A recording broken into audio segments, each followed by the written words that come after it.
Hi, my name is Kamer, and today I'll be talking to you about prenatal development and the outside effects on prenatal development. In this ultrasound picture, it is of an embryo at 5 weeks, and in this ultrasound picture, it is a fetus at 35 weeks. In 40 weeks, a little cluster of cells transforms into a baby. According to Parents Magazine, at week 3, the baby is about the size of a poppy seed. At week 8, the baby is about the size of a cranberry bean. From week 11 to week 20, the baby makes very rapid changes and grows from the size of a Brussels sprout to the size of an artichoke.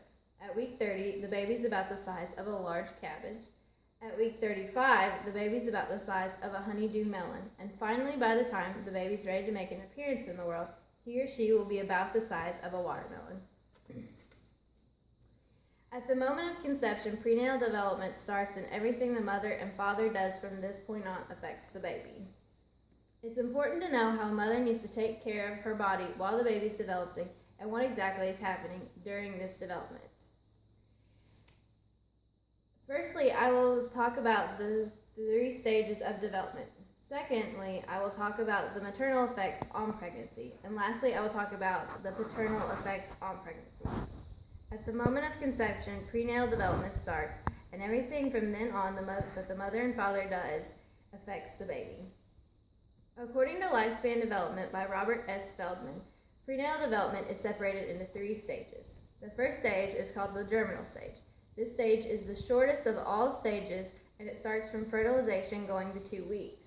Fertilization occurs when the sperm meets the ovum, and the fertilized egg is now called a blastocyst.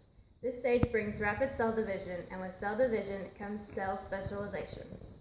The second stage is called the embryonic stage. This stage is from week 2 to week 8. The organism latches securely onto the uterus and is now called an embryo. This is when the basic anatomy and major organs start to develop. 3 layers are developed in this stage that form different sets of structures. These structures are called the endoderm, mesoderm, and the ectoderm. The endoderm is the innermost layer of cells or tissues of an embryo, which includes the digestive system, liver, pancreas, and respiratory system. The mesoderm is the middle layer of the embryo, which includes the muscles, bones, and blood.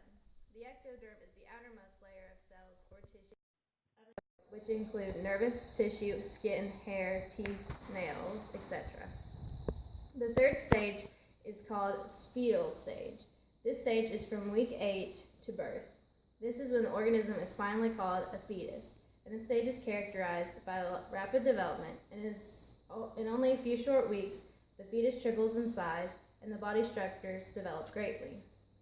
Now that I've discussed the basics of prenatal development, I will talk about the maternal influences on development.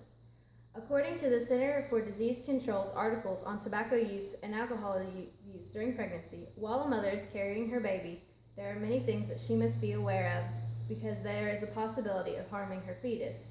These things that are harmful are called teratogens. Smoking is incredibly harmful to the mother and the baby. The CDC states these following facts. Smoking causes a greater risk of miscarriage. Smoking can also cause problems with the placenta, causing it to separate from the womb too early, which can cause bleeding, and this bleeding is very dangerous to both the mother and the baby. Smoking during pregnancy is a risk factor for sudden infant death syndrome. Another teratogen is alcohol. The CDC states that there is no safe amount of alcohol to drink while you're pregnant, and there's no safe time during pregnancy to drink.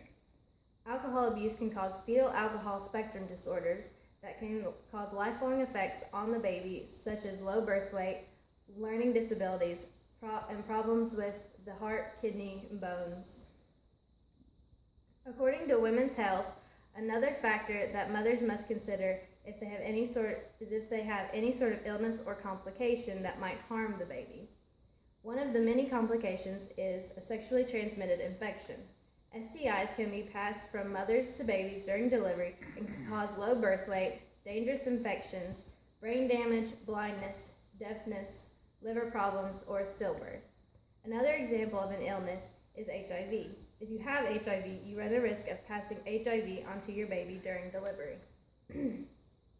But not only does the mother have to take into consideration how her health habits can affect her baby, but the father also has to think about how he can affect the baby. In lifespan development, Feldman states that the father also has a lot of influence on an unborn baby. The American Pregnancy Association states that pregnant women are very susceptible to secondhand smoke. If the father smokes around the mother, it would cause the same effects as if the mother was smoking herself. Some of the health conditions associated with being exposed to secondhand smoke are miscarriage, low birth weight, early birth, learning or behavioral deficiencies, and SIDS. The father can also put stress on the mother. This can occur in a number of ways. Anything that will simply upset the mother while she's pregnant can affect the pregnancy. If a mother is suffering from physical or emotional abuse from her husband, this will negatively affect the baby. Firstly, I talked about the 3 stages of development. Second, I talked about the maternal effects on pregnancy. And lastly, I talked about the paternal effects on pregnancy. And at the moment of conception, prenatal development starts, and everything that the mother and father does from this point on affects the baby. The development of a baby is a very crucial and complicated process that many factors play into, from both the mother, father, and other outside sources. With the proper prenatal care, a healthy and happy baby can be brought into the world.